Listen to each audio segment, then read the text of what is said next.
Ah, Hello guys! Welcome again to another episode of Geeks Out of Nowhere. Yun. And Merry Christmas and a Happy New Year sa inyong lahat. Merry Christmas sa iyo, Eugene. Merry Christmas. Merry Christmas sa din si Sir Jomar. Okay. Essential, dito we're trying to record ngayon kasi feeling namin na parang from the last episode is medyo bitin, hindi naman tayo puros wrestling yung pinag-usapan natin. Pero we're now trying to discuss here naman this episode naman is more on our Christmas experience, holiday experiences for this year, mga in the past, and more on yung mga memorable na gifts and basta mga memorable things na nangyayari or nangyari during this season. So, ayun. And yun nga, feeling namin kasi na parang bitin yung episode natin last time, no? Kung wala rin tayong ganong parang mga year-enders, no? So, parang hindi ganun kaganda yung tapos ng taon natin kapag walang mga ganyang episodes tayo, no? Ayun. Saka, eto pala, no? Kanina nagre-record na kami ni Eugene, maganda na yung usapan namin, at biglang nagloko tong nagloko tong software ko, di ko alam kung bakit. So, we were at least 10 minutes na recording natin yun, no? Kaya, we might as well start over na lang kesa naman sa i-edit pa namin ulit yung buong last footage. Yung footage na yun, mahirapan tayo lalo nun. O, sige. So, pag-usapan muna natin Christmas. So, musta pa lang ang Christmas mo, Eugene? Okay naman. Although, recovering pa rin yung father ko na may stroke. So, hindi kami masyadong nakapag-celebrate. Nagulo pa rin yung bahay. So, mostly preoccupied kami sa mga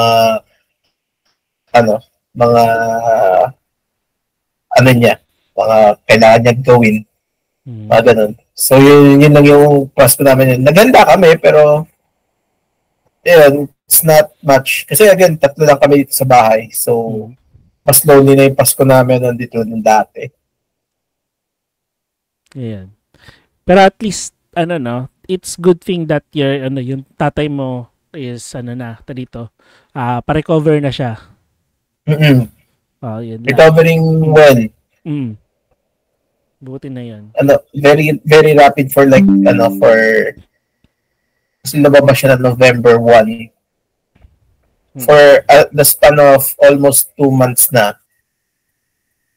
he can do a lot of things na, pero the problem is still his memory. So for those hindi nyo nakakaalam, no, if you're curious, may dadada mild stroke noong October 13. And kung nasa Comiket kayo and hindi nyo ako nakita, yun. Iyan. So, kanina napagkwentuhan na rin natin, no, that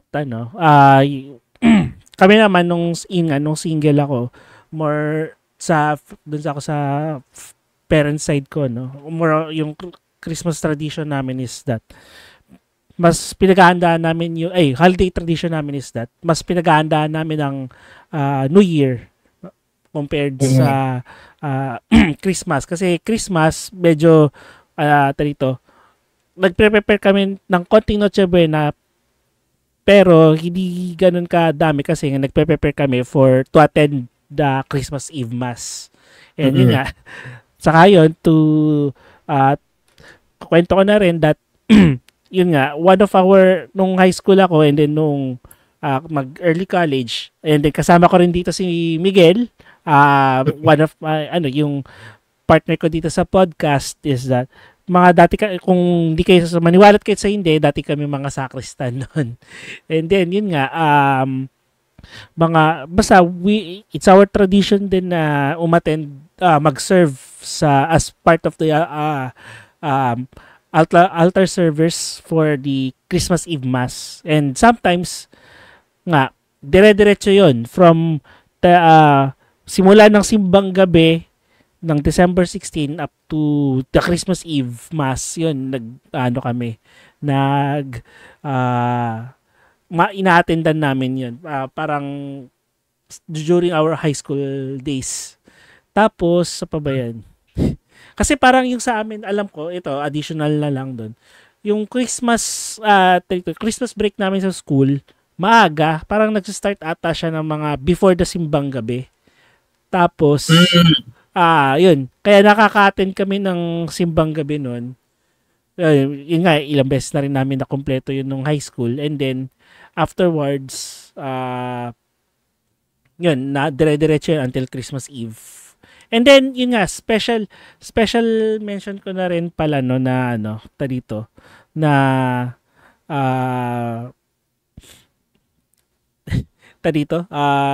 yun, yung ginagawa namin noon after after simbang gabi, 'di ba? Patatapos na ng mga 5 AM, 'di ba? Hinanto ka na, Eugene, sorry. Sorry. Nag-iumpisa siya ng 5 AM, tapos 4 AM pala din matapos ang 5 AM. Ang ginagawa namin, tapos ng misa, dumidiretso kami sa computer shop. Naglalaro lang kami. Parang kami yung nagbubukas sa computer shop doon malapit sa simbahan. Tapos naglalaro lang kami ng Counter-Strike. Until siguro mga 10 AM na.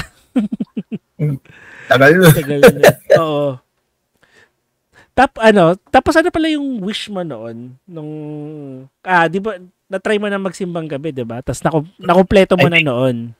Nakumpleto ko siya 3 times nung high school ako, no? I think nagsimula ako or 4 times ata. Kasi alam ko nagsimula ako nung first year high school ako eh. Pero nakakalimutan ko yung mga wishes ko nung Pero ang pinakatatak ko talaga nung 4th year ako kasi idol ko yung kapatid ko na isa. So, mapasok sa UST. Yun yung pinaka-wish ko nung 4th year ako. Tapos nakumpleto ko naman siya. Kaso nga lang, hindi rin ako napasok. Parang hindi rin ako napasok sa UST. Kasi yung kapatid ko ngayon, UST siya. So, napasok ako sa close enough sa FEU. Okay na rin yun. Speaking of, dito, yun nga, there's a myth in the Filipinos believe that kapag nakompleto nila yung 9 morning masses ng simbang or Misa de Gallo or simbang gabi, matutupad daw yung wish nila yung on Christmas Day or Christmas Eve. On Christmas Eve. 'Di ba? So, yung sa'yo, 'di ba, wish mo makapasa ng UST. Ako naman, ang wish ko noon, sana sagutin ako nung crush ko noon, nung high school. Pero alam mo kung anong malalang nangyari doon. Nabasted ako Christmas Eve mismo. Oh, wow. So, ganun na nangyari. So, we are the living testaments of yung mga nakukumpleto yung simbang gabi pero di natutupad yung wish. Di natutupad ang wish. Pero okay lang yun. As in, naman, sabi nga nila, di ba, if God didn't give you your wish, He has something better for you, di ba? Di ba, true? So, yun. I'm now better with my, current wife. My partner, di ba? Masaya ako sa namin ngayon, kalagayan namin ngayon. Hindi ka ngayon, 'di ba? If you siguro kung napunta ka sa UST, baka mamaya hindi na iba na yung tahak ng buhay mo, 'di ba? Total kasi kung ang in-apply, ang kinuha ko kasing courses na nakalagay doon, ang kinuha ko ata is IT and music. Kasi bala ko talaga gusto ko talaga mag-music noon. Kasi gusto ko mag-start ng band, parang Eraserheads, ganun. Baka mamaya. Gusto ko mag-ubah ng music. Baka na ako ngayon. It's either producer siguro, pero ewan ko. Hindi rin naman natupad eh. Pero tumutugtog ka pala. Anong, instrument mo sa hali? Yeah. Wait, kunin ko lang dito actually. Ang aking guitar. Marunong ka pa rin. Alam ko, marunong ka pa rin. Tumutugtog ka pa rin. Marunong ako. Tumutugtog pa rin naman ako kahit pa paano. Ayan. Ano bang genre ng music mo? Siyempre, rock and roll. Ayun, sige. One time, kapag nag face-to-face tayo, recording tayo, jamming lang tayo. Sige. Sama yan si Mandy. Si Mandy magandang kasama sa ganito. Yan, sige. Kasi natatandaan ko nung first time magkaklase kami, nagdala ako. Iba pa yung gitara ko nun. Iba to yun. Dinala ako sa school. Tapos, tuntua ako, tutugtugan lang kami. So, pwedeng pasample muna dyan, pasample. Bakit pwedeng tugtugin natin dito? Ikaw, anong gusto mong tugtugin? Abang wala ako, nahihiyato na ako, di ko alam. Teka. Sorry. Di ko marinig.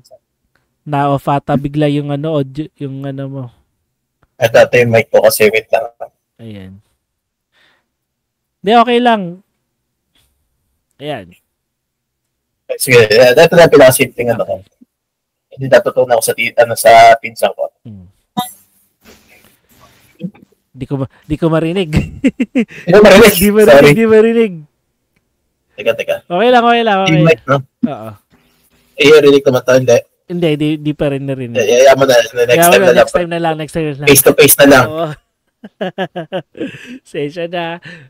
Sa mga sa mga nanonood sa atin diyan or sa mga sa mga nakikinig listeners and viewers natin over either Spotify or YouTube, no, please comment lang sa comment section kung ano yung mga memorable things na nangyari sa inyo nung Christmas, kung nakumpleto nyo ba, kung natupad ba yung wish nyo nung nakumpleto nyo yung simbang gabi. Kung hindi man, yun, ano yung kwentong Christmas ninyo. Yun lang. So, speaking of kwentong Christmas, no, ano yung sa tingin mong pinaka-memorable gift na natanggap mo sa buong buhay mo? Sa buong buhay mo nung Christmas, sa buong buhay mo nag-celebrate ka ng Christmas. Yun. I think siguro nung kasi malupit ang Christmas namin nung early 2000s tsaka 90s. Hanggang ngayon naaalala ko yung mga Christmases namin mula nung 2002 ganyan or mga siguro pwedeng mga 99 tsaka 98 mga year 2000s. Memorable sa pagpasko yung meron kasi kaming old Spanish house dun sa Santa Mesa. Dati. Sa Manila? Sa Manila mismo? Sa Santa Mesa mismo. Okay. Dun sa yung diba yung may gasolinahan doon, yung pag-ganon? Yung bahay doon, may bahay doon dati. Old Spanish house yun. Doon kasi, doon madalas ang reunion nung sa mother side ko kasi dati. So yun yung, kada may Pasko doon, yun yung pinaka-tumatatak sa akin kasi, masaya kasi yung mga reunion namin doon. Tsaka lalo pag umuwi si Lola, yung Lola namin, si Mami. Galing, pa yun, either galing siyang Canada, at saka may mga dala siyang staff. Okay.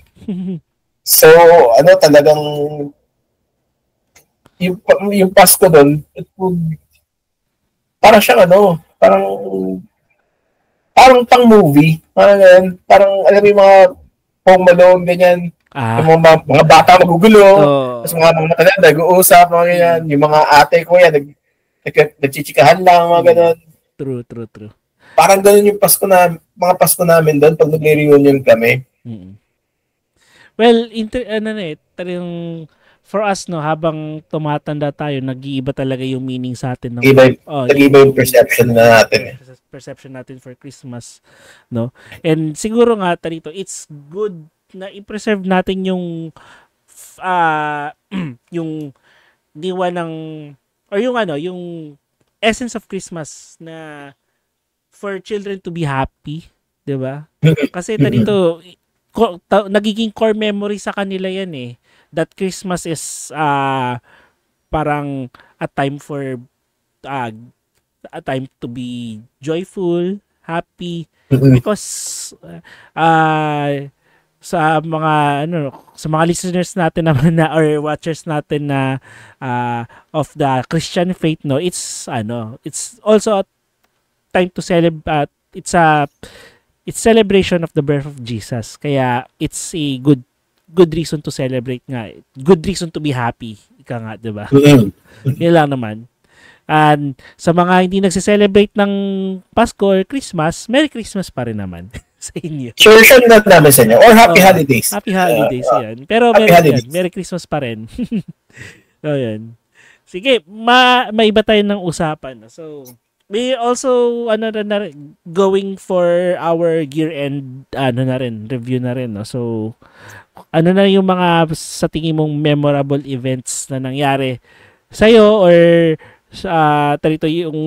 or anything na sa tingin mo is significant for you this 2024? Well, aside sa sa focus na muna tayo sa good thing kasi malupit yung bad thing eh. Sa good thing na lang. Kasi 2024, I was looking forward to it talaga na it's gonna be a good year. And it had potential talaga to be a good year. And nagsimula yun nung I think nakausap ko yung Kawangis publishing na and I talked with them na I pitched something with them, dalawang things na hindi ko pa pwede sigurong i-disclose, no? Hindi pa. Wag mo muna. And then, di na muna kasi baka biglang Mr. Ilagan, anong ginagawa mo? Baka mamaya matsugi ka bigla sa trabaho. Naging part din ako ng sales staff nila. And sasabihin ko it's the most fun I've ever had. Kasi although may pressure pa rin kasi employer ko sila, pero wala na yung pressure kasi na kasi nagbubuta ko para sa kanila, wala na yung pressure nung gastos ko para sa rent or yung magbibenta ko ba lahat? Yung magbe-break even ka ba o hindi? Break even ba ako? Hindi. Wala yung pressure nila. Ang pressure ko na lang is dapat makabenta ka sa sales staff sa kanila. It's very enjoyable and sinabi ko na nga sa kanila na it was one of the most happiest times na nagawa ko kasi with my December being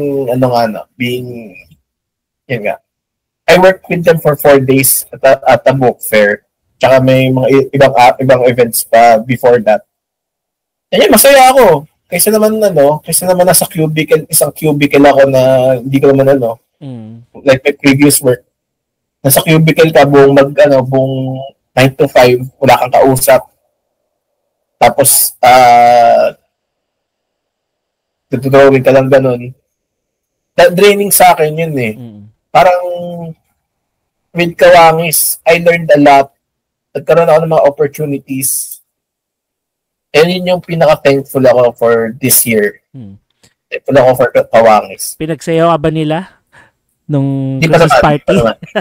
Hindi pa naman. Kasi di ba yung tradition sa mga mga companies or offices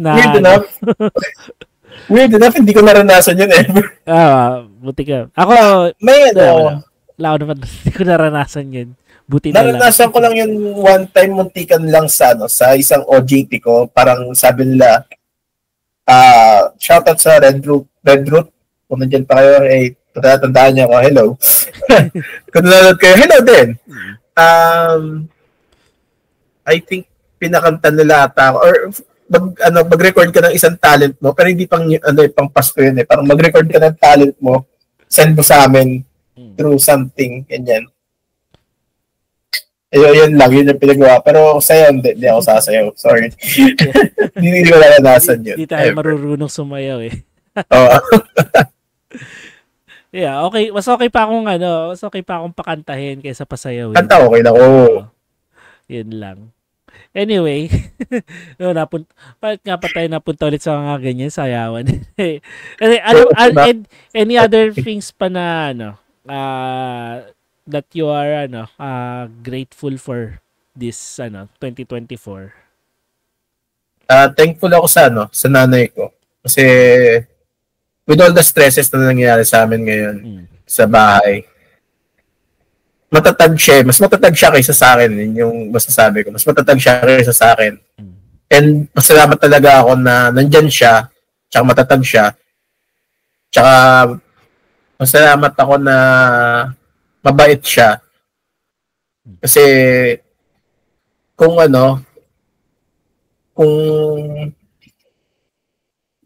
kasi parang sa mga tough times ko, hindi naman kami masyadong hindi ako masyadong nag-open up sa kanya until nung one time na nag-breakdown ako. Salamat ako sa nanay ko na nandyan siya na nakinig siya para sa akin. Kasi binigyan niya ako ng mga magagandang advice na stuff happens talaga in life. Mm-hmm. Na ganoon talaga. And she somewhat brought me back to faith kasi atheist ako dati. Hindi niya man alam. May krus ka na nga sa ano mo. Yeah, actually, di ko na tinanggal na talaga. Pero atheist kasi ako nung before ma-stroke si Daddy. Atheist ako, pero bumalik na ako as agnostic na lang. Then, naniniwala ko kay Jesus, pero hindi na ako masyado naniniwala sa religion. To those who, please, I do not disparage any religion or anything. I just think that we have a choice to believe on what we want to believe. Then, just to make it clear, kasi baka biglang yun tayo, sugurin tayo. Wala yun, okay lang. We're open naman dyan dito. Yes. Hopefully. Pero yun nga. Ako naman rin ako Catholic pero di na ako ganun kadalas magsimba. Although, yeah, I'm still practicing my religion. Yun pa rin naman pinapaniwalaan ko. Well, anyway, bago tayo mapunta sa kung ano mang usapang religion, tumatanong na tayo ng topic para na tayong bago matulog. Yung pero yun lang. Masalamat at talaga ako sa nanay ko. Yun, I started praying again. I started talagang nagsimba ulit ako. Nagsimba daw ulit ako. Pero again, agnostic ako, hindi ako Catholic. Pero yun na, just to clarify lang. Yeah, we should be thankful to our mothers. Yes. Hope thankful rin ako sa nanay ko for all the things that kung ano bang pasalamat ako sa nanay ko dahil unang-una sa lahat, she's all parating niya rin ako kinukumusta. Yun. And then yun nga may health scare din yung mother ko nakaraan pero buti na lang everything became normal na. Then sabi lang sa kanya ng doktor is wag siyang ganong siya ganong pa-stress at pakapagod. Kasi yung dito mamaya tumataas kasi parati BP niya. So one of the yun nga sabi nga ng doktor sa kanya is that wag siyang paka-stress and and yun. Yeah. Sige. Delikado na ako sa seniors kayo. Okay. Biglang bumibigat yung usapan natin. Lumulungkot. Sorry. Okay lang. Good. Well, things to lighten up, no? So, ano yung most memorable gift na natanggap mo sa buong buhay mo nagse-celebrate ka ng Christmas? Marami. Ito maganda to. Nung isang Pasko kasi, mahilig sila mama at si daddy mamili sa Quiapo. Usong-uso Zoids nun. Meron sa bootleg na Zoids na buo na, shield lighter na parang battery operated, tsaka yung Great Saber na yellow.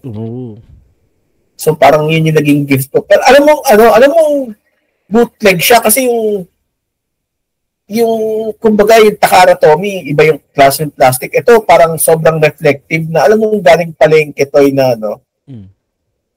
Yun, ganun yung ganun yung itsura niya. Talagang makintab siya ganyan. Pero maganda siya, natutuwa ako kasi may shield lighter ako kasi yun yung yun yung Zoid nung bida, di ba? Nung Oo. first early seasons. So parang tuwa ako, may Zoids ako nung Pasko na yun. Nice. Ako naman siguro one of the memorable gifts na binibigay sa akin pag Christmas is kung either pera for pera, wala na iba, o kaya wallet, wallet. Kasi doon nung high school ako, yung wallet ko noon is yung parang tela pa. 'Di ba yung denim na wallet pa yun, nabibili lang sa tabi-tabi. And then later on, binilan ako ng mother ko ng leather wallet na dito nung 2012 ko lang napalitan. So, since high school ko paggamit yung wallet na yon. Tapos 2012 ba? Tama, 2012 ko napalitan nung nag-take ako after ko mag-take ng board exams, doon napalitan yung wallet ko noon. Doon ko lang pinalitan yung wallet ko. Then later on, siguro ngayon dahil may recency bias ako, something. Kasi dito lately na ngayon dahil may mga malalaki na tayo, malalaki na nga tayo. Oo, we've grown up, then we are now working and we have our own disposable income, 'di ba? We were able to we can now buy the things that we wanted since nung child, yung kabataan natin. So parang we are trying to heal our inner child, kumbaga, no? And lately na-discover ko pala na gusto ko pala talaga ng Gundam, Gunpla. so ayun, napabili ako ng isang actually dalawa eh. Actually tatlo. Shoutout sa Hobby Ali. Actually yung isang Gundam kasi regalo. Apat pala actually. Yung isa binili ko pa sa Shopee yun. Dalawa doon, regalo, isang SD, tas isang master grade na Shinmusha Gundam, regalo ko yun sa wife ko. Kasi nagustuhan niya, nung may nakita kaming isang display sa Trinoma, sa Toys R Us, na display ng Gunpla, nakita niya yung Shinmusha Gundam, gandang-ganda siya. So parang gusto niya, sabi niya sa akin, gusto niya siyang magkaroon nun. And sakto, nagkaroon ng stock si Hobby Ali ng Shinmusha Gundam. Nung binisita namin yon, tinignan ko yung presyo. Wag mo na tanongin kung magkano. Nung tinignan ko yung presyo, nag-mental math na ako eh. Nag-girl math na ako. Mahal ata talaga yung kasi ang alam ko yung original talaga goes for it's a way more. P-Bandai kasi siya. P-Bandai it's not that rare pero uncommon, sabi na uncommon na lang siya na kit. And then yun yung isa sa pinaka-regret ko na hindi ko nakuha yung bootleg nun. Pero continue. Meron yun, baka magkaroon nun. Then yun nga, sabi ko sa kanya, sige, hati tayo dyan. Pero ikaw, bahala ka ikaw na magbibuild niyan. Kasi gusto mo yan eh.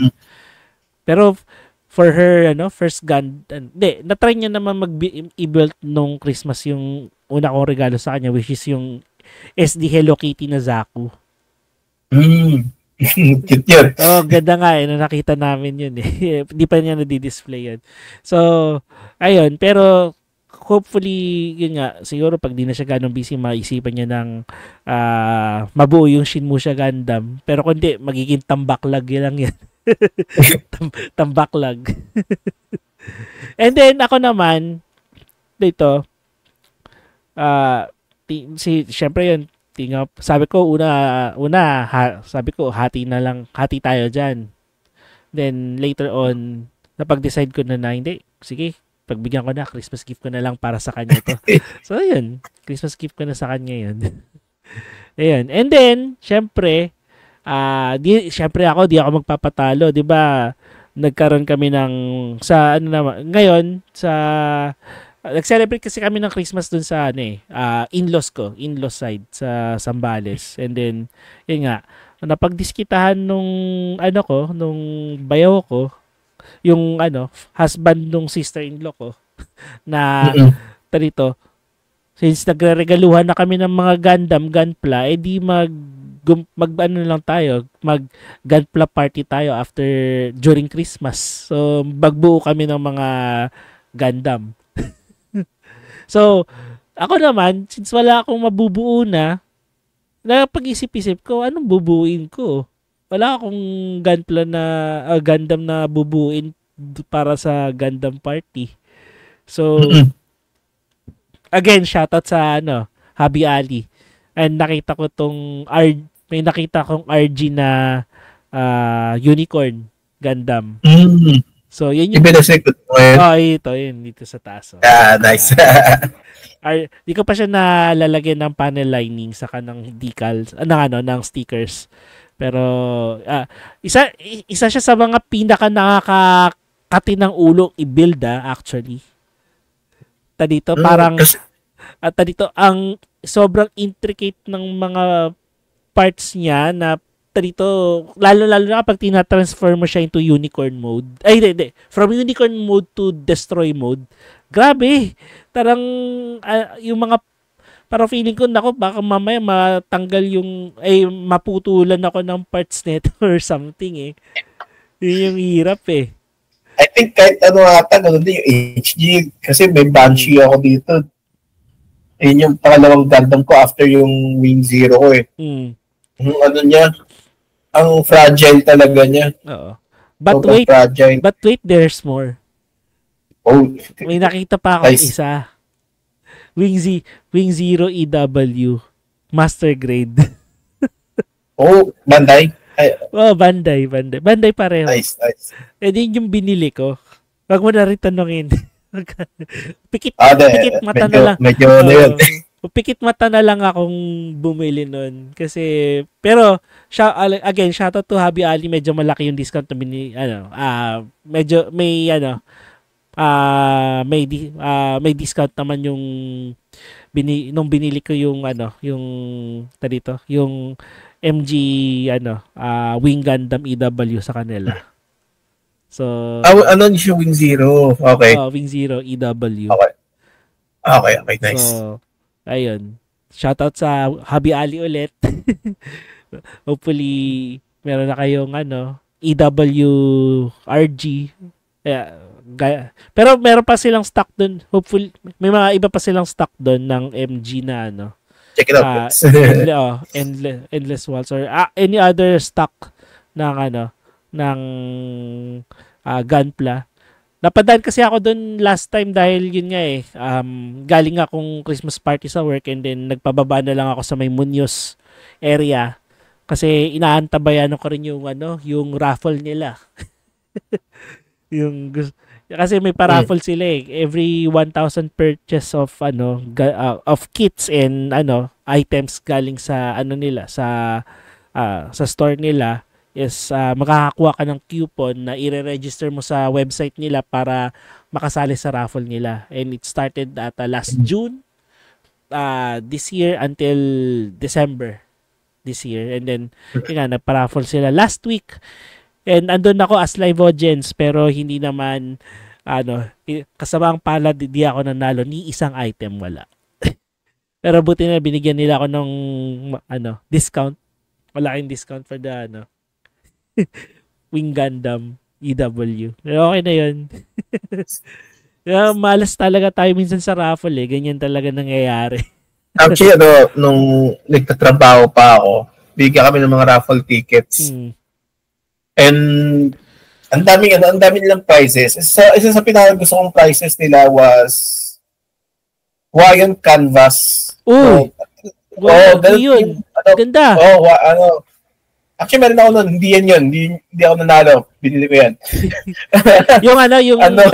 yung may screen. May screen na. Ayos. Pero mas malaki. Oo. Yeah. Parang pwede nang tapat sa Wacom, ba yan? Intuos. Actually, kung tatanungin niyo ko, Wacom Intuos na kayo kaysa medyo may problem sa canvas para sa akin. Pero baka early models ng Wii yan. Medyo nag-improve naman daw ngayon eh.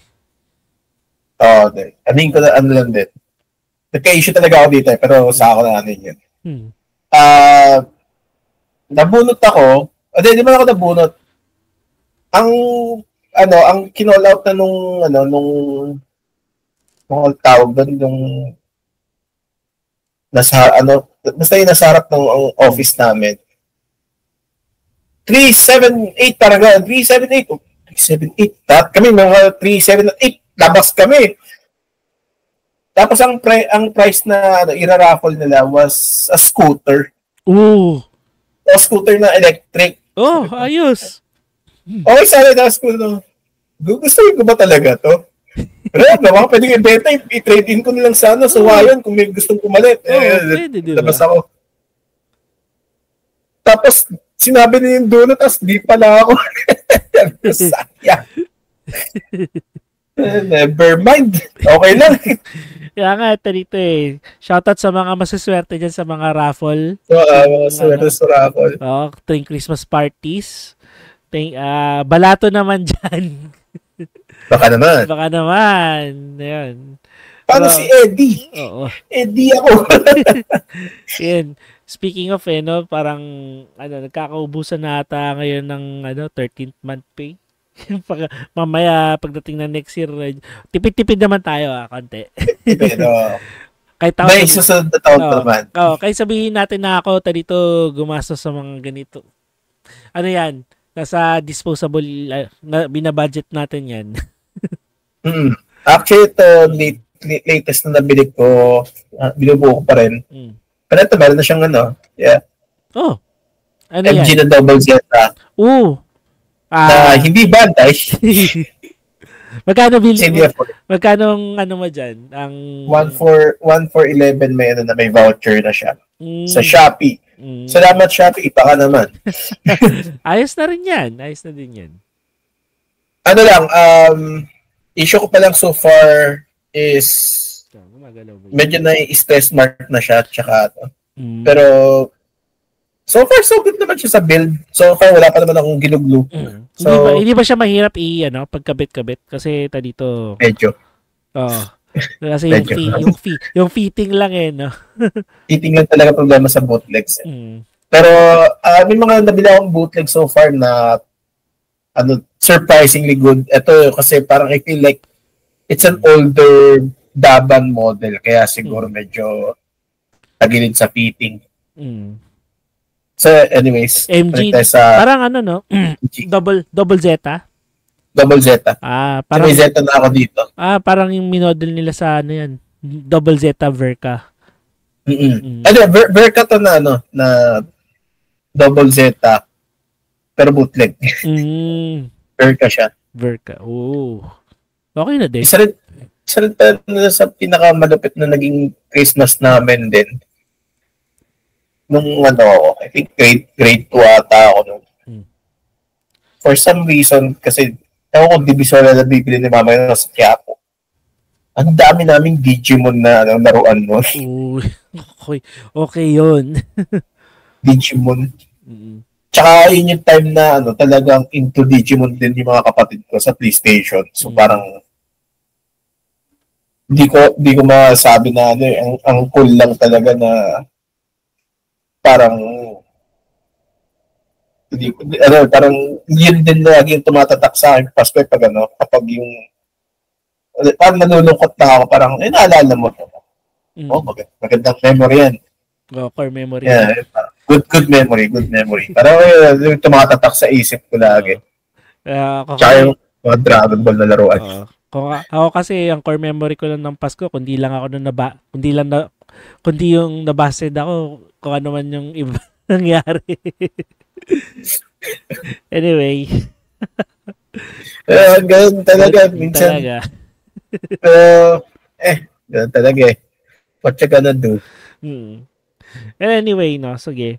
Tapos na natin pag-usa. Ano na lang ang nilook forward mo ngayong 2020, this coming 2025? Year of the Wooden Snake. Yun. So, basta dyan sa mga kapwa natin na Year of the Snake dyan. Shoutout sa inyo. marami akong nilook forward to next year.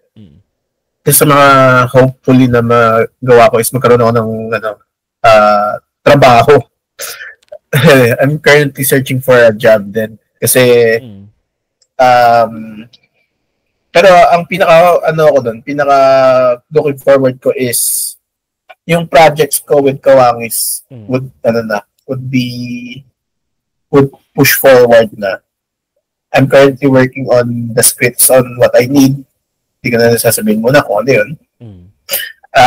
Looking forward din ako na if ever do land a job, looking forward ko na mag-move out dito sa bahay namin. Nag-ano ka na? Bubukod ka na? Bubukod na ako. Alam ko sa kultura namin dating Pilipino na kahit anong edad, pwede ka mag-move out ng bahay mo. Basta siguro, ako kasi feeling ko, I think it's time na. Kasi I think it's time na I step up for myself na. Yun lang. Yung mga looking forward ko for next year na hopefully mangyari. So, more projects to come din sana. More episodes na pa dito. More episodes pa. Oo. Naging ano ka na permanent guest host ka. Permanent guest na. Hopefully, kung sana kumita tayo dito sa podcast na to. Hopefully guys, you could help us reach 1,000 or ano ba, ilan bang kailangan basta yung requirement ni YouTube para ma-monetize yung monetize. Hopefully matulungan nyo kami. Magti 3 years na kaming gumagawa ng ganito. Di pa kami sundan nyo kami sa Patreon. Wala tayong Patreon. Walang Patreon. Actually, yun nga Trito, pinag-iisipan ko rin kung kaso nga lang anong ma-offer natin for Patreon. Kakaroon yan. Think lang. Kahit sa gang, siguro kasi din napapansin ko pag local sa gang. Kahit MWF natin. Actually, I have already created a gang website for Geeks Are Honor. Kaso nga lang, tagal ko na rin siya hindi naasikaso. Natamad ako. Anong ba ma-offer ko for the gang community? Yun nga Tarito, we need to build our community. So, yun nga, hopefully guys, so Tarito, habang pinapanood nyo to, you decide na sumali sa amin. Ayun pala, kasi di ka rin kasi na ma-market maayos yung yung community natin. We have a community na sa Facebook, no? Geekadas. Geekadas, Geeks Are Honor community. So, yun. Pwede mag-post kayo doon ng kung ano-anong mga gusto nyo. Pwede kayo mag-suggest ng topic na pwede namin pag-usapan para di lang kami nasa-stuck sa wrestling o kung ano man. Stuck na kami sa wrestling. Minsan nga, minsan nga kinakausap ko pag nag-uusap kami sa group chat. Sabi ko, sir, huwag niyo na kayo sa'yo pag-wrestling. Wala akong masyadong nasasabing maayos. Pero ito lang pala, no? Sige, tuloy na natin mag-usapang wrestling tayo dito. Mag-usapang wrestling muna tayo. Kasi Kevin Owens haircut na ako sige. Very sad news for Filipino fans, no? That hindi pa pala mapapanood sa Netflix Philippines ang WWE. Actually, nakulat na ako. Nakakainis nga yun. Nakakainis yun. Go. Kasi yun yung, ano yung looking forward mo no 2025? Bubukod na ako. Tsaka, gusto ko ng trabaho. At tsaka yung mga projects ko. At magkaka-wrestling na sa Netflix. Tapos biglang, yun yung nawala. Yun nawala. Kasi nga there's parang sinasabi that there's an existing contract pa for may sa isang internet local provider dito sa atin, cable provider sa Blast TV. There's an existing contract pa. Kaya hindi siya mapalabas pa sa Netflix sa atin. Although hopefully Pero masosolusyon na naman yan eh. Kung may VPN ka din, why not? At, Oo, pwede mo mapanood sa Netflix yan kung may VPN ka. Where, siguro, sige, if you have, kaso nga lang, subscription sa VPN, medyo mahal din. Ganun din. Oo, ganun din. Pero hopefully, in short, pipilit tayo na lang. hintayin na lang natin. Diba? Pero yun nga, in short nga, ahoy! Ahoy! Nandiyan naman sila Mandy. Mandy, bakit na dyan? Pero, manood kayo ng viewing party sa, sa Hobby Stadium. Ewan ko kung may bago silang event for, for January. Ewan ko lang, no? Hindi ko lang sure kung magkakaroon sila ng, mahirap na yun kasi dito Tuesday yung, schedule ng Raw premiere sa Netflix, eh. Tuesday sa atin, Monday sa kanila. Ayun. And then, siguro nga maganda delayed na lang tayo, delayed or highlights na lang tayo. Okay lang, highlights na lang. Okay na ako dun. So far sa highlights na gen naman ako, nagugulat na ako sa mga nangyayari sa mga wrestling ngayon. Also sinasabi ko na sa lahat na maganda maging wrestling fan ngayon. Now's a good time. And then, yun nga, apa ba? Yun, bale dyan, gulat nga ako, February na schedule ng Royal Rumble. Oo nga. Actually, going forward din ako doon. Hopefully, better enough na yung tatay ko para makapanood ako ng Royal Rumble. Or, may mag-stream sa isang Discord server na, kung meron man. Kasi doon ko na pala yung WrestleMania. So, kung meron na, doon na lang ako. Doon ako manonood. Enjoy rin naman manood ng yun nga ng live PLE with sa watch parties kasi masaya as in you have lots of lot of fellow wrestling fans na nanonood, maingay tarito masaya kasi tarito yun nga para kang nanonood rin ng live, nandun ka. Live, sa venue. Pero malayo ka. Doon lang kayo sa isang screen. Kaya, so close yet so far. Yeah, true. Kaya, yun nga o nga pala, naalala ko Eugene, this 2024 ka lang rin namin na-start na interviewin, no? Or 2024? 2023.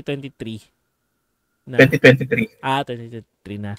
So tama. Ang na-meet ko pala noon, this 2024, sila Mandy. Oo. Tama si Mandy. So, yun. Shoutout kay Mandy. Shoutout kay Mandy. And shoutout din kay John pala. Si John, yun.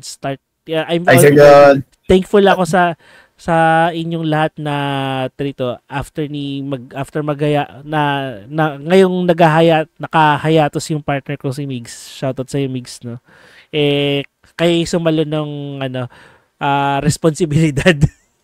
Nami-miss ka na namin, Sir Migs. Oo nga. Balik ka na. Alam natin busy yan. Nagpe-prepare yan sa kasal niya 2025. Looking forward. Yan.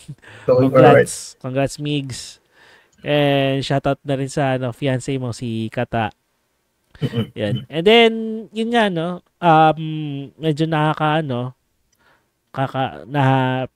pero hopefully by this year din makabalik mapanood na rin natin sa Netflix Philippines ang WWE.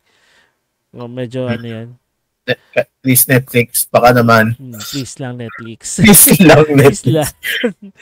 lang. Kasi hindi kami pwedeng mag-subscribe ulit ng isang cable company kasi okay naman, wala naman problema. Pero kung sa Blast TV naman kasi, kung Converge ang gamit yung internet provider, libre na yun. Yun nga. Ang problem kasi is ang dami pang hoops para kasi kung magsusubscribe ka lang sa Netflix and then goods na. Tsaka ang ganda kasi nito is it's on demand. Yes, it's on demand. Tama ka dyan. Kasi manonood AEW, hinintay ko pa nga nasa ESPN ata sila. pero this year daw ang AEW lilipat na rin. Maging available na sila through HBO Max. So kaya nga sabi sa yung nagsabi sa akin si John last time na kaya siya magsusubscribe na sa HBO Max because of that. Sa magiging available na nga ang AEW pati mga PLEs nila via HBO Max. So it's a good thing na rin kasi dito you have two wrestling companies that are using live streaming from from two streaming platforms, no, na para maka-reach out pa sa iba't ibang sulok ng mundo. Pero yun nga kasi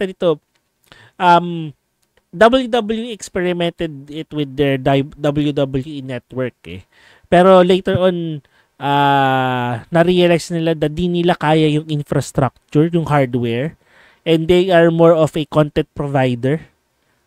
So they are more of content provider, wrestling yung product nila, hindi naman sila yung nagme-maintain ng mga ng mga hardware infrastructure for streaming ng and maintaining ng mga contents nila, and even archiving. May archiving naman sila, pero alam mo yon, hindi nila expertise yung yung streaming. That's why they were binenta nila yung WWE network nila to NBC and then sa Peacock, 'di ba? And then yun nga, now that they are going to Netflix for a global reach, naisip ko is good move talaga, and I think that's hopefully maging successful to kasi 5 years lang itong partnership nila with Netflix, and yun nga, hopefully makaabot na rin dito sa atin yung mga PLEs. Baka naman. Baka Netflix naman. Tapusin muna yung kontrata with Blast TV. Blast TV, terminate nyo na. Terminate nyo na. Gusto na namin sa Netflix. Oo. It's not like available sa lahat ng cable provider dito. Hindi. True. Tama yan. Kasi gusto ko rin manood na FPW sa Blast TV para masuporta ko walang Blast TV sa yun pa. World. Mas pa sa YouTube Sa YouTube nila kami nanonood Ano yan? Joke lang. Pero ayun nga mapunta tayo sa usapan local wrestling scene. Hopefully we could see again next year FPW. Next year, yeah. FPW. May that is recovered well. Enough na pwede namin siyang iwan. Yeah. Looking forward din talaga ako dun sa kung anong pwedeng mangyari sa FPW, lalo na hindi na champion si Mike. Parang how are we going to reel in from what happened nung event na yun sa kay Jeff Cobb? Parang yung storylines nila? Ano na yung what will change? Dahil na din yes, sir. Sige, go. Dahil na si Quattro na yung bagong contender. Plus si Chino is trying to be a contender himself. Plus ng mga storylines pwedeng mag-converge into this story in this promotion. Parang what's next? It's very they left us in a bit of a cliffhanger, so it's a good thing. The money is in the case nga. So they're doing a good job with it. Hindi masasabi ko. So kaya we're talagang looking forward talaga. Yeah, ako rin. Actually, even rin sa Puso Wrestling, I'm also catching up with their with their events, no? So hopefully nga dito maging okay. We check on what kind of reign or what kind of champion will Main Max become, 'di ba? So syempre sino yung mga kakalabanin ni Main Max for the Puso Wrestling Championship, and yun. Actually, you go. I think this is a good time na sana na mag-heal si JDL para dito. Kasi yun yung gusto ko makitang match up siguro. Kasi yung kasaysayan match, sayang wala sa Sir John, would be a good, as siya yung expert sa Puso Wrestling. Pero kasi ako, gusto ko makita na si Main Max would fight JDL and sabihin na natin si Fabio, kasi si Fabio before kasaysayan was planning to use his rematch clause against JDL, di ba? For his championship pero kasi wala na yung MWF championship eh. Yeah. That would be an interesting thing to interesting road to go to see na okay, sino ba talaga ang champion? Kasi let's be honest, Fabio Makisig was cheated out of it. Same with Main Max. Magandang storyline sana yun if they went with the triple threat match talaga. Yeah. To see how this thing would go. Or, siguro kung this time around, gawin nyo namang heel si Fabio. Pwede din. Oo. Kasi si JDL is kind of doing his own face thing na eh. Might as well do something else. Pero as a heel, sabihin ko si JDL is really good, as a really good heel, I think he should go for the belt na rin. Sorry, yeah. Yan. Yun pala, nakalimutan ko. For this, may mga nakausap na rin akong mga local wrestlers natin na pwede kong i-invite dito sa episode. Dito nice. Sa podcast for, matanong lang natin sila. Baka makakamustahan lang natin sila. So, I have some people, that, kukontakin ko na lang to invite them. Siguro by next year, pwede natin sila makausap. Ma-invite dito sa podcast. And hopefully, maging guest natin. So, yun. Di ko muna sasabihin kung sino. Para para may konting thrill naman. Diba? Saka yun nga, hopefully, yun nga, dumami yung mga listeners and viewers natin para at least, di ba, maganda yung reach natin. Legendarius. Oo, legendary. Shoutout to Legendarius. Sigma. Baliktad. Isa pa. Baliktad. Yeah, Sigma. Sigma for shoutout kay Legendarius na isa sa mga avid listener, viewer na ba natin si Legendarius? Ewan ko. Sir Legendarius, comment ka po sa ilalim, tsaka yung grammar ng Kamikaze. Si AB. Joke lang Sigma. Comment lang kayo sa ilalim kung nakikinig po kayo. Kung nakikinig kayo, yeah, thank you. Yeah, thank you. Yeah. Ayun, sabihin mo kay AB3 na fan ako ng favorite ko pong kanta yung Tila Ibon ng Kamikaze. Okay yan. Sorry. Last na yan. Tama yan. Yun nga, yun. Look, yan. And yun. Siguro, for the show, for this podcast, I'm looking forward to talk more about wrestling, yeah. And hindi lang wrestling, siguro other things na pwede natin papag-usapan such as art, mga future. Actually, is one of the things, one of the main reason kung bakit ko rin in-establish itong podcast ito is to talk to up and coming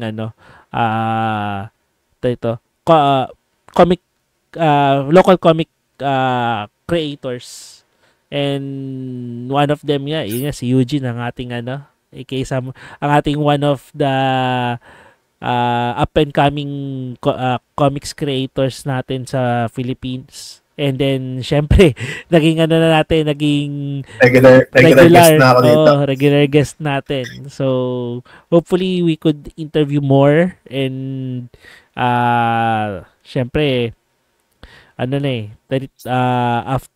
up and coming mga, comic writers. Yan. Shoutout pala kay, kay Pangklo. Unang kapitbahay namin nung Comiket. Shoutout sa inyo. Try natin kung sakali, kung gusto niyo. Sige. Isa rin sa mga up and coming din sila kasi kasabayan talaga namin sila nag-release ng comics. As in, yung original Power of Doom, katabi namin sila. And gusto nilang gusto nilang bumili ng isa. Sabi ko, bibili na kami din ng isa nyo. Trade na lang kami. For research. Sige. Yeah. Actually, talito kaya rin ako pumupunta ng mga comic because of ang dami ko pang tambaklag dito ng mga babasahin. Yun nga. And same. Of course, we aside from that, up and coming comic writers, creators, mga toy collectors din. I'm also looking forward to basta marami akong iniisip na pwede nating interview. Syempre, parang gusto ko rin mapag-usapan more on mag-usap rin tayo more on tokusatsu din kasi yun yung isa sa mga favorite topics ko na pag-usapan. Ano ba ang content for tokusatsu? Is it Power Rangers? Do they count ba? Or Sentai kasi yun Power Rangers could be counted pero kasi it's an adaptation of Super Sentai diba? Ng coming from Japan. So, well, we can talk about it since ngayon Power Rangers has developed its own lore sa comics, diba? So, related pa rin naman siya. And then siguro more on more movies to talk about, more series to talk about. Yung mga series na nire-recommend mo sa akin, hindi ko pa napapanood. Yung X-Men 97, dapat Pati yung Cobra Kai nga lang, hindi ko pa nga natatapos. Gusto pag-usapan ni Migs yun Ay, maganda siguro kung Cobra Kai si Mandy kasi sobrang fan siya ng Cobra Kai. Yeah. Pero sasabihin ko na ngayon, talagang pagod na ako sa Cobra Kai. Kaya pa matatapos yan. Tapos na. No. Tapos na. Hindi nga, patapos na Hindi kasi nakita ko sa Worth the Wait, nakalagay pa rin doon yung Cobra Kai. Parang 4 Parang last na talaga daw siya Parang, hindi na ba kayo tapos? Yung ginagatasan pa rin Kasi kahit si Ralph Macchio sa mga interviews parang kaya pa ba matatapos to? ayaw ba niyang wala na may trabaho siya? Hindi ko rin alam Ewan ko pero siguro parang hindi ko masyado Pero kasi pag nakikita ko sa interviews niya parang how many of these seasons are we gonna do? Siguro ba anyways, aside from suggest, that, ang suggest ko din siguro Creature Commandos. Yeah. Yeah, sobrang ganda niya. From the mind of James Gunn nga, ika nga nila. Yeah. Sige, I'll try. Saan mo ba napapanood? Mimirata naman. Sa Fixstore. Siguro cut out mo lang to. Pero sa Fixstore kasi para siyang para siyang Netflix pero sa internet ko na siya pinapanood. Tapos, may limit kasi siya. Pagdating ng 6 months, di mo na siya pwedeng mapapanood ng buo. So, panoorin mo na siya agad doon sa Fixstore. Yung Creature Commandos or Adventures of Superman. Invincible doon ko natapos season 1 and 2. Ang hindi ko na napanood is yung special ni Atom Eve. At yung nagulat na series na nagulat si Mandy na nag-exist pala na series is yung Georgie and Mandy's first marriage. Oo, dito yung spin-off pa ng Big Bang. Young Sheldon. I have to say na kasi kakatapos ko ng Young Sheldon tsaka yung season 1 ata ng Georgie and Mandy. Georgie and Mandy is really good. Parang think of it as it's kahit hindi mo napanood yung Young Sheldon. Young Sheldon or Big Bang Theory. Kasi siya sitcom style siya. For them, it works. Kahit paano na, kahit wala akong masyadong knowledge, it would work talaga.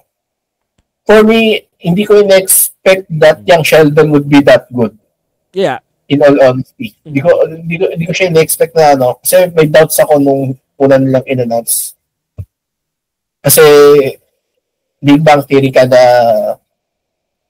left off with the slight decline. Pero hindi siya as bang as you would expect it to be. Medyo sabihin na lang natin melancholic na na ending or tama ba, melancholic, or sabihin na natin yung sabihin natin sober compared to the other episodes na talagang tatawa ka. Pero I think it's a good closing na din kasi dito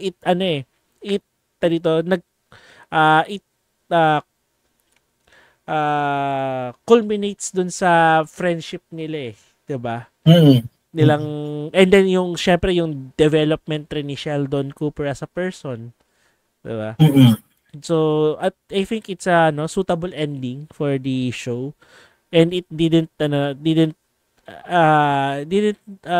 sabihin natin hindi naman siya a lot of people are not dissatisfied about the show, about the ending. So I think it for me they stuck the landing for the ending. They stuck landing. Mm. So parang they could have explored something more. Yun lang inano ko. Mm. Pero in fairness sa Big Bang Theory and yung mga spin-offs niya, they did better than Friends. Kasi Friends, if you're a fan of Friends, they did a series na si Joey lang yung focus. Oh, yeah. And it sucked. It sucked. Yes. It sucked talaga kasi what is Joey kung wala yung gang? Oo. Diba? Parang dito hindi kayang dalhin ni Matt LeBlanc yung siya lang.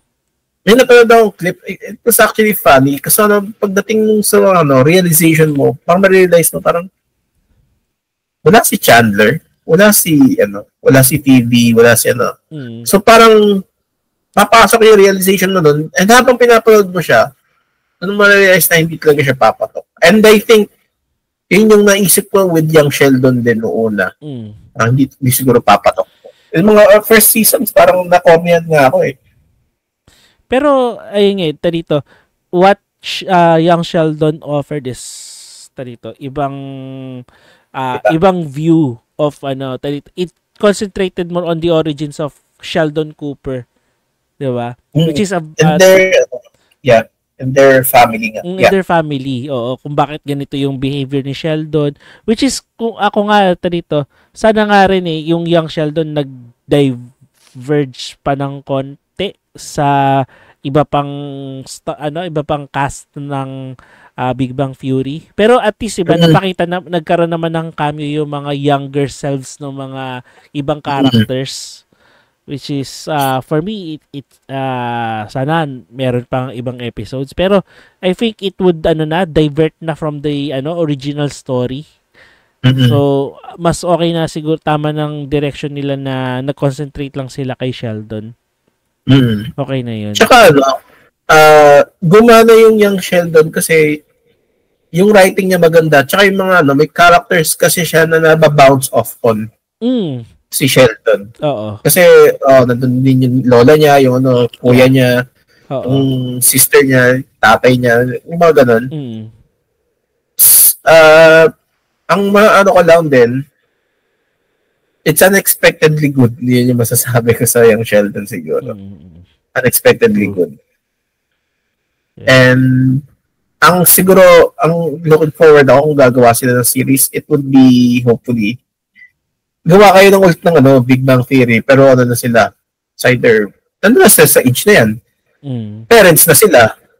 Ewan ko na lang dito kung gugustuhin pa nila ulit gumawa kasi baka mamaya malaki na yung bayad sa kanila. Pero actually, ewan ko lang kung magkaroon man sila ng special episodes man lang. Yun. So, kahit sa episode man lang na what happened with the gang. With the gang, kasi, Kasi si Sheldon lang nakita natin eh. Gusto ko makita si Leonard, si Penny, Yeah. Si Raj, Mm-mm. si Howard, tsaka si Bernadette. Kasi parang parang kulang. Mm-mm. Or kahit si Stuart din. Actually si Stu saka yung iba pang mga side characters ng Big Bang Theory para magkakaroon ata sila ng sarili nilang spin-off. Hopefully. So,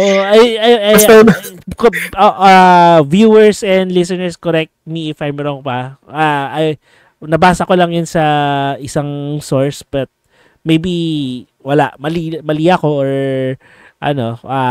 mali lang ako nabasa or fake news lang yung nabasa ko pala. But please correct me kung mali ako sinabi ko. Okay? Actually, itong yung Sheldon, kaya medyo tagilid talaga ako dito nung una kasi nung matatapos na yung Big Bang Theory, they ended it kasi si Jim Parsons aalis na talaga. Yeah.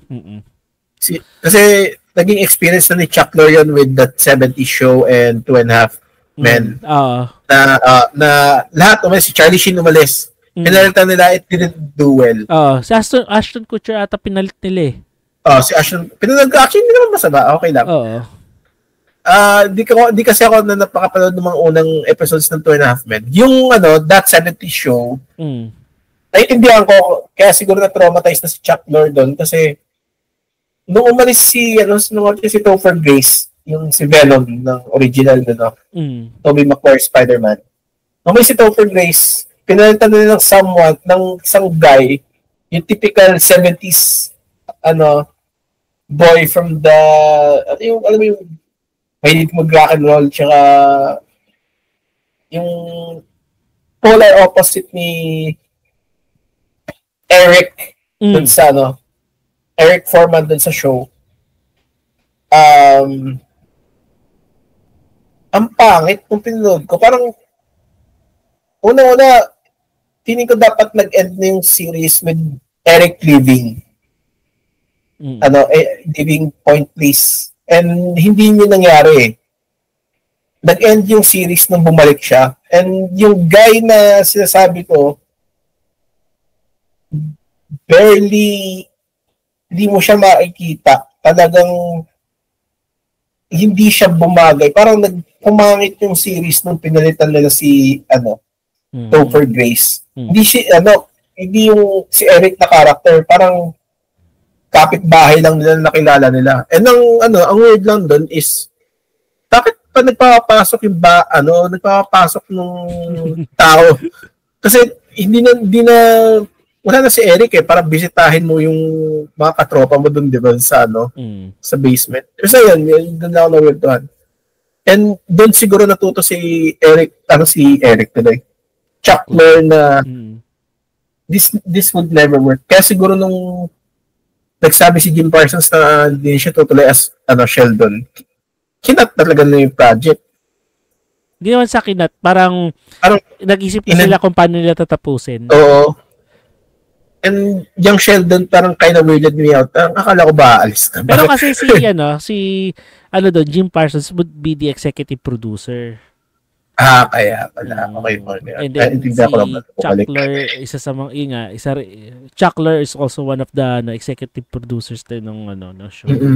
So, yeah, I think kaya mas okay na kay Jim Parsons sa executive producer siya doon kasi meron siyang say at the same time dito may may mag-handle na ng hindi na siya yung actor, kumbaga. Meron na mag-handle sa kanya, may mag-handle na ng other things doon. So, yun. Pero at least, ang cool din na, we got to see Jim Parsons sa ending ng yeah. Spoiler alert, yes, nagpakita siya. Di na kailangang spoiler alert yun. Dami na, tatagal na ng Young Sheldon natapos. Diba? Pero yeah, it's a very heartwarming scene din nga na started with Jim Parsons character Sheldon, and it will end to his character as Sheldon Cooper, to him being Sheldon Cooper, diba? So masaya. Kasi, dito, yeah, that's how you now understand the nuances of Sheldon. Diba? And, Tsaka yung mga tao na nasa paligid niya. Actually, yung maganda na, hindi lang sila nag-focus kay Sheldon. Hindi nga lang. Parang pinigyan na ng story lahat ng mga tao sa paligid niya na made the show better. Kasi kung i-focus mo lang kay Sheldon na naman. Yeah. Kasi it's not just parang lahat naman kasi sila main character ng buhay nila eh. So, kaya buti nilang ginawa na yung decision na yun na bigyan sila ng mga kanya-kanyang storylines. Yeah. True. Yeah, okay. Okay na tayo. Okay na siguro tayo dito. Dyan. Yan. Mula sa Pasko hanggang kay Young Sheldon. Young Sheldon, di ba? Layo no? Okay na yan. Masaya yung ganda ng flow ng usapan natin. Yeah. So, para tuloy mo na yung pagbibuild mo sa kay Zeta Gundam ako noon. Lalagyan ko ng panel lines and Decal si Unicorn. Ayan. And with that, thank you guys again for a fruitful 2024 and belated Merry Christmas pa rin naman ngayon sa Pilipinas. Merry Christmas sa inyong lahat, and hopefully you join us again sa 2025. We have lots of things to do for 2025. We got lots of events and people to be interviewed and a lot of things to talk about this next year, and hopefully you are with us listening and watching sa mga pinag-uusapan namin, and hopefully guys please wag kayong mahihiya na comment, share yung thoughts nyo sa comment section. Babasahin namin yan. Sige, ganito na lang. Yung mga magko-comment sa comment section dito sa video na to, babasahin namin yan on the next episode. Yun. Kung magtanong kayo kung anong topic, yes, or Eugene, nakamute ka. Nakamute ako? Hello? Nawala ata yung audio mo. Ba't nawala yung audio ko? Hello? Hindi mo na ako nakamute. Wala pa rin.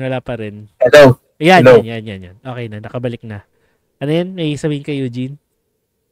Tanong kayo kung nung tingin tungkol sa art, comics, anime. Magtanong lang kayo, please. Gundam yan. Tanong yung mga favorite anime namin, ganyan. Or, paano ba? Maging artist? Yun. Ewan ko. Bahala ka sa buhay mo. Yan, basta ask us anything on sa comment section ng video na to. And then, dito, yun nga, babasahin namin siya sa next episode namin sa 2025. On our first episode sa 2025. Yun. Kaya tayo, fun episode. Fun episode. Fun bag, mailbag. Ganyan. So, hopefully, dito, hopefully you join us again next year. And sana dumami pa tayo mga kagikadas. Hindi lang puro wrestling ang pag-usapan natin. Puro may mga art din, toys, anything about the whole wide world of geekdom, which is yun talaga yung